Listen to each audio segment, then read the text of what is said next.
Hi, Phil Aston here from Now Spinning Magazine with another unboxing video, and this time we're going back to 1967 and it is the Doors Live at the Matrix. I'm going to be looking at the 5 LP 7-inch single set, which is here, and also the 3 CD version, which is also available if you prefer the cheaper option. So let's dive in and have a look inside both packages.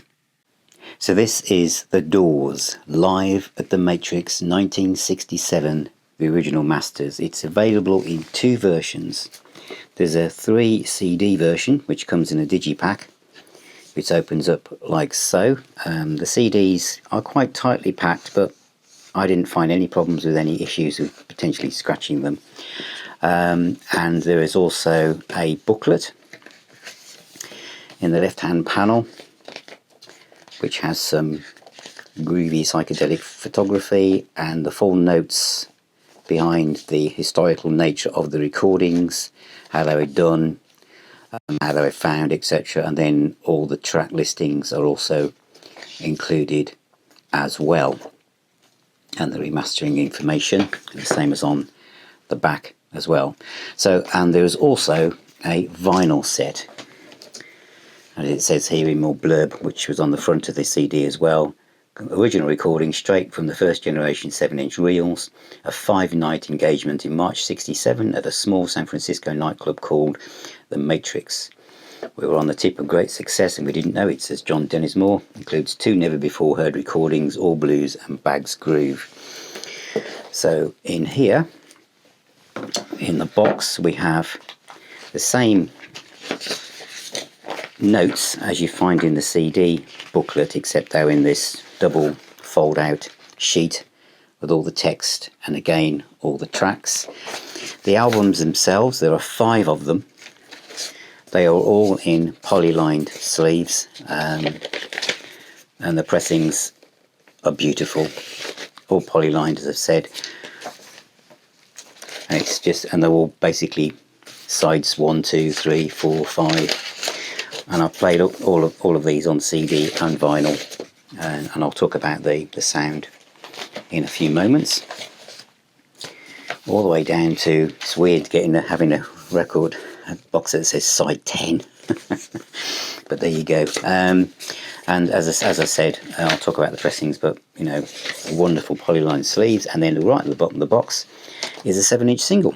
On one side, I must add, which is the Bags Groove, which is 8 minutes 40 seconds, which is unreleased. The second side has just got some arty kind of like etching showing the reel-to-reel tape, and on the back again you've got all the track listings. So that is the Doors Live at the Matrix. So that's a look inside the Doors Live at the Matrix, the CD, 3 CD version, and the vinyl set as well. So many of you who are watching this will be thinking, what's the sound quality like? Live at the Matrix has been a live concert, or I think it came out as a 2 CD version before. I never went there. I don't do bootlegs very well, even Deep Purple ones.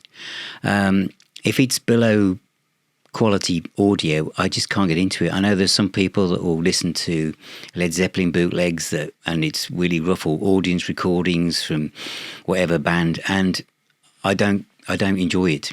I need a certain level of quality. So when I say that this is good, it has to be good, because I just wouldn't go there. Now, it's not a state-of-the-art mixed live concert, when you realise how it was recorded, but it was recorded properly onto 7-inch tape. It's amazing. So if I have to try and give you an idea of what it's like, you have to imagine it's a small club. There's hardly anybody there, and that's the other thing that makes this so magical and such an historical document. There's just a few tables. Visualise this. There's just a few tables. The ceiling's quite low, I imagine, and you're about 25 feet back from the stage. There's no one mixing anything. The band are just there. They're playing to hardly anybody, which is why when at the end of each track you can almost count how many people are clapping. But there's a good mix from the stage, and and you're in that kind of club, so you're listening to a band. So imagine you're in a live venue. You are in the audience yourself, and that's what it sounds like. It sounds fine to me. But what's amazing is, and I think with the Doors, if you're a huge fan, then like a lot of members of the Now Spinning magazine Facebook community, I've gone and bought the vinyl version. I understand why that is, and it's so interesting putting on side 10 of an album. But the CD version is obviously 3 hours of, there's basically 3 hours of music, let's say. And this, for many people with the Doors, this period, 1967, Strange Days, and the actual debut, all those songs were basically written at the same time, weren't they?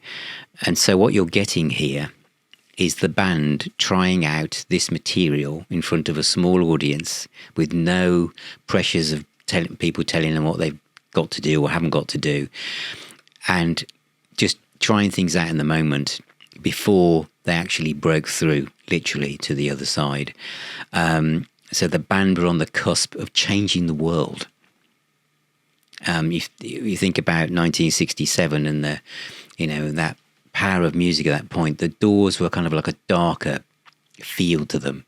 They were like a dangerous band. And here they are, playing in front of literally next to nobody over a period of like, just, was it 3 days, and trying things out. And you've got some fantastic music here. Backdoor Man, My Eyes Have Seen You, Soul Kitchen. There's instrumentals, there's jams, there's When the Music's Over. There's a 14-minute version of The End. Your Crystal Ship, People Are Strange, Unhappy Girl, Light My Fire, Soul Kitchen. Yes, there's a bit of doubling up with When the Music's Over, but they're different because that's the nature of the band. They were improvisers. There's a great version of Gloria. There's some beautiful, the right word? Dark, beautiful music. Beautiful music that's dark. The other thing that comes across to me is how much Jim Morrison probably wasn't there. He didn't have to be there. So whether he wandered off and went to the bar or sat up the corner or was working on new lyrics or what he was going to do, because there's lots of instrumental sections and you have to imagine that there's hardly anyone in the audience. So was Jim just on stage grooving with the music, or did he kind of wander off and come back? Or was he in the audience sitting down around one of the tables while the band were playing? But it's a document. I'd hesitated on this album, and then people within the Now Spinning magazine music group on Facebook started to say, "Phil, are you going to get this? Are you going to do it? And am I going to review it or buy it?" I'm a huge Doors fan, and especially of the early stuff. But my hesitation was about the sound quality, because I thought if it's bootleg quality, I'm not interested. But it's not. It's not high-end live concert as being recorded in 2023, but you feel like you're eavesdropping on the start of something that's really, really exciting. It sounds great on vinyl. The pressings are really good, polyline sleeves. It feels like I would say if you're getting into the Doors, and this is, I guess this illustrates how important this recording is and what I think about it. If you're getting into the Doors, I would recommend the first two albums, 1967. I know some of you are going to say LA Woman, etc. That's fine, but that's later on, and a lot had happened by the time. But if you want to get into the Doors, the first two albums and Live at the Matrix is a great place to get under the bonnet, underneath, next to, under the bonnet with Jim Morrison and the guys, and get a feel for what all this was about. And I think there are other Doors live recordings and the official live album where things fade in and out, etc. But this is the real deal. This is the real deal. And it might seem indulgent to have 5 LPs, and this is very limited, by the way. Mine is number 10,239 out of 14,000 worldwide. Now, 14,000 is quite a large number, considering that a lot of things I review are like 2,500 worldwide. But nevertheless, if you think back to the Free Story in the UK was 50,000 for the UK alone, 14,000 worldwide, and already I know so many people have gone ahead and bought this. It's great pressing. It's, if you're a Doors fan, as I've said, or into this period of music, this is essential listening. And for a Doors fan, I imagine you've already got it. Or if you haven't, you should. So thank you very much. That's out now on Rhino Music, Warner's. It's absolutely superb, and I've absolutely loved playing all of it. There's so much to explore. It's fascinating. It's fascinating. I don't want to repeat myself here, but it really is like sitting in... It's like going back. I wonder if you could sit in the dark and just shine a torch at the poster of Jim Morrison on the wall, if you had one, and feel like you're actually eavesdropping on history, on rock history. Great stuff anyway. So thank you for watching, thank you for being here. Please subscribe, ring that little bell, tell everyone you've ever met about Now Spinning Magazine. It's great to have you here. Remember, music is the healer and the doctor. Take care, everybody, and I shall see you on my next video.